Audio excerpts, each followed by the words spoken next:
8.2. The New American Republic. Learning Objectives. By the end of this section, you will be able to identify the major foreign and domestic uprisings of the early 1790s. Explain the effect of these uprisings on the political system of the United States. The colony's alliance with France, secured after the victory at Saratoga in 1777, proved crucial in their victory against the British, and during the 1780s, France and the new United States enjoyed a special relationship. Together, they had defeated their common enemy, Great Britain. But despite this shared experience, American opinions regarding France diverged sharply in the 1790s when France underwent its own revolution. Democratic Republicans seized on the French revolutionaries' struggle against monarchy as the welcome harbinger of a larger Republican movement around the world. To the Federalists, however, the French Revolution represented pure anarchy, especially after the execution of the French king in 1793. Along with other foreign and domestic uprisings, the French Revolution helped harden the political divide in the United States in the early 1790s. The French Revolution. The French Revolution, which began in 1789, further split American thinkers into different ideological camps, deepening the political divide between Federalists and their Democratic Republican foes. At first, in 1789 and 1790, the revolution in France appeared to most in the United States as part of a new chapter in the rejection of corrupt monarchy, a trend inspired by the American Revolution. A constitutional monarchy replaced the absolute monarchy of Louis XVI in 1791, and in 1792, France was declared a republic. Republican liberty, the creed of the United States, seemed to be ushering in a new era in France. Indeed, the American Revolution served as an inspiration for French revolutionaries. The events of 1793 and 1794 challenged the simple interpretation of the French Revolution as a happy chapter in the unfolding triumph of Republican government over monarchy. The French king was executed in January 1793, and the next 2 years became known as the Terror, a period of extreme violence against perceived enemies of the revolutionary government. Revolutionaries advocated direct representative democracy, dismantled Catholicism, replaced that religion with a new philosophy known as the cult of the Supreme Being, renamed the months of the year, and relentlessly employed the guillotine against their enemies. Federalists viewed these excesses with growing alarm, fearing that the radicalism of the French Revolution might infect the minds of citizens at home. Democratic Republicans interpreted the same events with greater optimism, seeing them as a necessary evil of eliminating the monarchy and aristocratic culture that supported the privileges of a hereditary class of rulers. The controversy in the United States intensified when France declared war on Great Britain and Holland in February 1793. France requested that the United States make a large repayment of the money it had borrowed from France to fund the Revolutionary War. However, Great Britain would judge any aid given to France as a hostile act. Washington declared the United States neutral in 1793, but Democratic Republican groups denounced neutrality and declared their support of the French Republicans. The Federalists used the violence of the French revolutionaries as a reason to attack democratic republicanism in the United States, arguing that Jefferson and Madison would lead the country down a similarly disastrous path. The Citizen Genet Affair and Jay's Treaty. In 1793, the revolutionary French government sent Edmond Charles Genet to the United States to negotiate an alliance with the U.S. government. France authorized Genet to issue letters of marque, documents authorizing ships and their crews to engage in piracy, to allow him to arm captured British ships in American ports with U.S. soldiers. Genet arrived in Charleston, South Carolina, amid great Democratic-Republican fanfare. He immediately began commissioning American privateer ships and organizing volunteer American militias to attack Spanish holdings in the Americas, then traveled to Philadelphia, gathering support for the French cause along the way. President Washington and Hamilton denounced Genet, knowing his actions threatened to pull the United States into a war with Great Britain. The Citizen Genet affair, as it became known, spurred Great Britain to instruct its naval commanders in the West Indies to seize all ships trading with the French. The British captured hundreds of American ships and their cargoes, increasing the possibility of war between the two countries. In this tense situation, Great Britain worked to prevent a wider conflict by ending its seizure of American ships and offered to pay for captured cargoes. Hamilton saw an opportunity and recommended to Washington that the United States negotiate. Supreme Court Justice John Jay was sent to Britain, instructed by Hamilton to secure compensation for captured American ships, ensure the British leave the Northwest outposts they still occupied despite the 1783 Treaty of Paris, and gain an agreement for American trade in the West Indies. Even though Jay personally disliked slavery, his mission also required him to seek compensation from the British for self-emancipated enslaved people who left with the British at the end of the Revolutionary War. The resulting 1794 agreement, known as Jay's Treaty, fulfilled most of his original goals.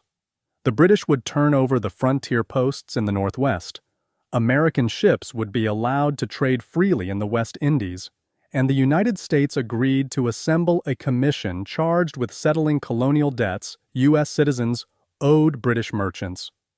The treaty did not address the important issue of impressment, however. The British Navy's practice of forcing or impressing American sailors to work and fight on British warships. Jay's treaty led the Spanish, who worried that it signaled an alliance between the United States and Great Britain, to negotiate a treaty of their own, Pinckney's Treaty, that allowed American commerce to flow through the Spanish port of New Orleans. Pinckney's Treaty allowed American farmers, who were moving in greater numbers to the Ohio River Valley, to ship their products down the Ohio and Mississippi rivers to New Orleans, where they could be transported to East Coast markets. Jay's treaty confirmed the fears of Democratic Republicans, who saw it as a betrayal of Republican France, cementing the idea that the Federalists favored aristocracy and monarchy. Partisan American newspapers tried to sway public opinion, while the skillful writing of Hamilton, who published a number of essays on the subject, explained the benefits of commerce with Great Britain. The French Revolution's Caribbean legacy. Unlike the American Revolution, which ultimately strengthened the institution of slavery and the powers of American slaveholders, the French Revolution inspired slave rebellions in the Caribbean, including a 1791 uprising in the French colony of Saint-Domingue, modern-day Haiti. Thousands of enslaved people joined together to overthrow the brutal system of slavery. They took control of a large section of the island, burning sugar plantations and killing the white people who had forced them to labor under the lash. In 1794, French revolutionaries abolished slavery in the French Empire, and both Spain and England attacked Saint-Domingue, hoping to add the colony to their own empires. Toussaint Louverture, who had been born with slave status, was later freed, emerged as the leader in the fight against Spain and England to secure a Haiti free of slavery and further European colonialism. Because revolutionary France had abolished slavery, Toussaint aligned himself with France, hoping to keep Spain and England at bay. Events in Haiti further complicated the partisan wrangling in the United States. White refugee planters from Haiti and other French West Indian islands, along with enslaved and free people of color, left the Caribbean for the United States and for Louisiana, which at the time was held by Spain. The presence of these French migrants raised fears, especially among Federalists, that they would bring the contagion of French radicalism to the United States.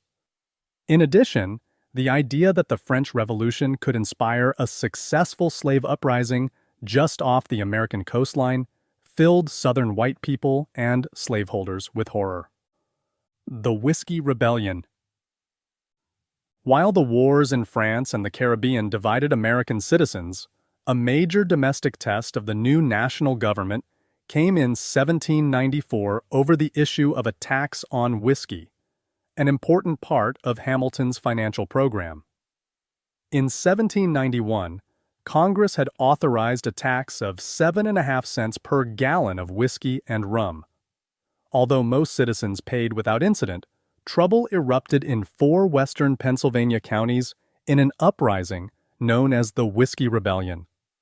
Farmers in the western counties of Pennsylvania produced whiskey from their grain for economic reasons.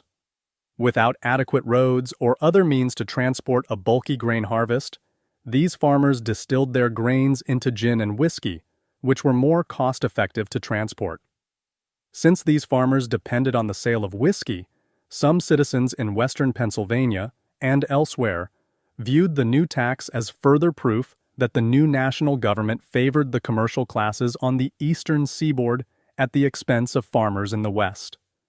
On the other hand, supporters of the tax argued that it helped stabilize the economy, and its cost could easily be passed on to the consumer, not the farmer distiller. However, in the spring and summer months of 1794, angry citizens rebelled against the federal officials in charge of enforcing the federal excise law. Like the Sons of Liberty before the American Revolution, the Whiskey Rebels used violence and intimidation to protest policies they saw as unfair. They tarred and feathered federal officials, intercepted the federal mail, and intimidated wealthy citizens. The extent of their discontent found expression in their plan to form an independent Western Commonwealth, and they even began negotiations with British and Spanish representatives, hoping to secure their support for independence from the United States. The rebels also contacted their backcountry neighbors in Kentucky and South Carolina, circulating the idea of secession. With their emphasis on personal freedoms, the Whiskey Rebels aligned themselves with the Democratic-Republican Party. They saw the tax as part of a larger Federalist plot to destroy their Republican liberty, and, in its most extreme interpretation, turn the United States into a monarchy. The federal government lowered the tax, but when federal officials tried to subpoena those distillers who remained intractable, trouble escalated.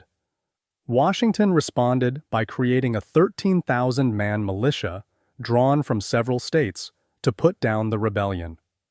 This force made it known, both domestically and to the European powers that looked on in anticipation of the new republic's collapse, that the national government would do everything in its power to ensure the survival of the United States.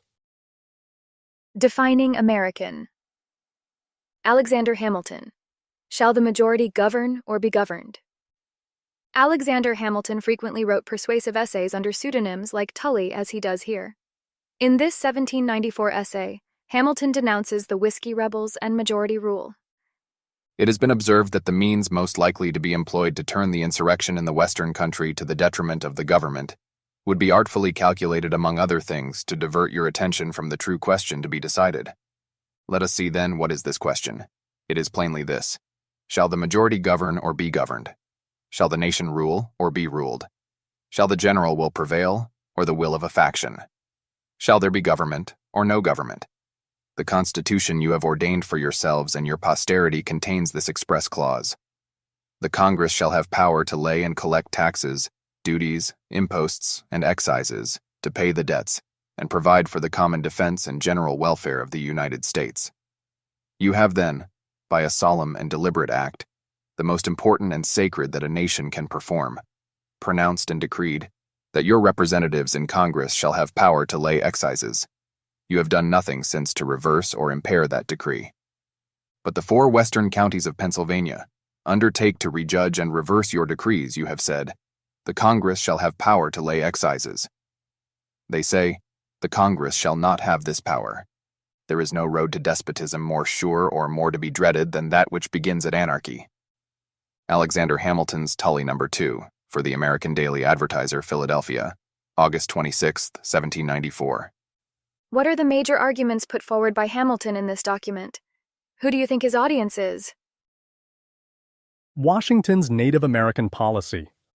Relationships with Native Americans were a significant problem for Washington's administration, but one on which white citizens agreed. Native Americans stood in the way of white settlement and, as the 1790 Naturalization Act made clear, were not citizens. After the War of Independence, white settlers poured into lands west of the Appalachian Mountains.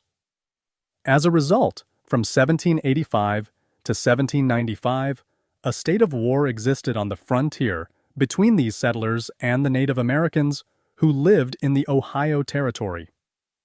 In both 1790 and 1791, the Shawnee and Miami had defended their lands against the white settlers who arrived in greater and greater numbers from the east. In response, Washington appointed General Anthony Wayne to bring the Western Confederacy, a loose alliance of tribes, to heel. In 1794, at the Battle of Fallen Timbers, Wayne was victorious. With the 1795 Treaty of Greenville, the Western Confederacy gave up their claims to Ohio.